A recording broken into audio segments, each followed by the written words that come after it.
But it begins with you. Okay. You cannot go outside of yourself and begin to question others and wag fingers at everyone. Don't forget that the last three are pointing at you. Yes. So we Ghanaians, we must change our mindset.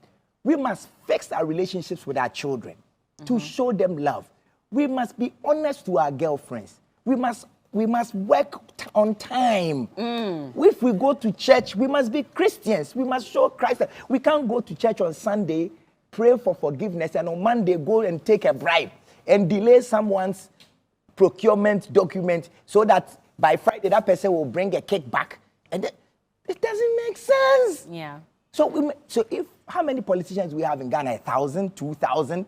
If all the politicians in Ghana become great and the 30 million of us still behave the same we behave, there's no development. So the light must begin with us. That is the only one you can control. Exactly. But when you said that you caused a lot of backlash, did that affect you mentally? No, not at all. Emotionally? The same way I disagree with people. Why can't people disagree with me? Okay. People can disagree with me. Okay. And when I disagree with people, like what I'm saying disagrees with a lot of concepts out there. A lot of people are going to disagree. This is why I disagree with people. And the way they deal with their disagreement, either through cognitive dissonance, either through insults, either through what in logic we call ad hominem, name calling. That's the way they want to express themselves. Yeah. I can't control that. You can't. So there was a tweet that said, this is Kwame. Kwame endorses fix yourself. Kwame believes that leaders should not be held accountable because no one is a messiah. And he says, don't be like Kwame. Tweets like this didn't bother you? Not at all. But which part of my tweet said that? I didn't say fix yourself. I said, let us all fix it together. Okay. All of us should fix. I didn't say fix yourself. I didn't say let's not hold the leaders accountable. I didn't say that. Plus, if you are organizing an event, maybe you are organizing a campaign or a movement, that calls the Flagstaff House Jolobi House. Yeah. He didn't come to consult me. And you want Chinchina, you want me to come and be a part of it. I am not known to be insulting adults. So the Jolobi was an insult. For you, that tag was disrespectful. Of course. So Okay. if my father had lived, he would have been the same age as the president. And I can never call my father Jolobi. If they called me, if I joined that thing, they called me to court and say, prove that there's a Jolobi. When was I going to find proof? So I have me crack me home. What I do is turn on the light of love in me. But they said that the Occupy Jolobi is supposed to speak out about the ills in society and the fact that leadership has failed many young people. And so that is why leadership they has failed me. Out on the streets. Leadership has failed me. And I think it has failed a lot of people. See, I am an artist. Before people can buy my music or go and watch a show or come to see a theater, that person must eat, pay school fees, find money for hospital, insurance, pay their workers, pay electricity. So when the economy becomes the way it has become and we keep borrowing, I am the last person to eat. So I know how it feels. However, everything can be done. Maturity is how. Okay.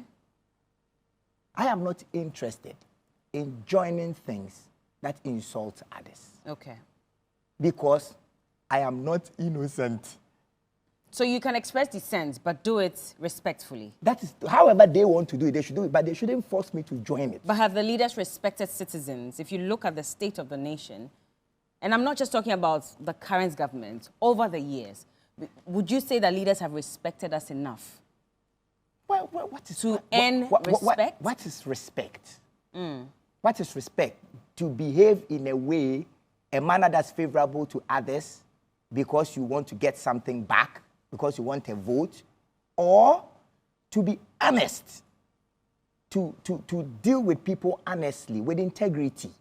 See, if you put your hands behind your back and you take my time for granted, no matter how demure or how stoic your demeanor is, you are still not respecting me.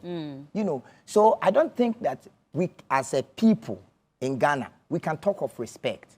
I don't think we can talk of, because the nation lacks integrity. Yeah. There's no integrity in education. There's no integrity in religion. There's no integrity at home. There's no integrity in relationships. There's no integrity in business. Yeah. The nation lacks integrity. The type of solutions that I want for this country, it's not just walking on the street. It's for us to go to why we are so vile. And it begins psychologically. Something has happened to the African mind. Something has happened to it. You need to read King Leopold's letter that he wrote to the missionaries to send to Congo. And then you understand that something has happened to us. Yeah. Our education system is based on regurgitation. It is based on competition. So the one that comes first is applauded and given a gift and a card. The one that comes last is hooted at. Yeah. So when that person grows and ends up in parliament, he will not come last.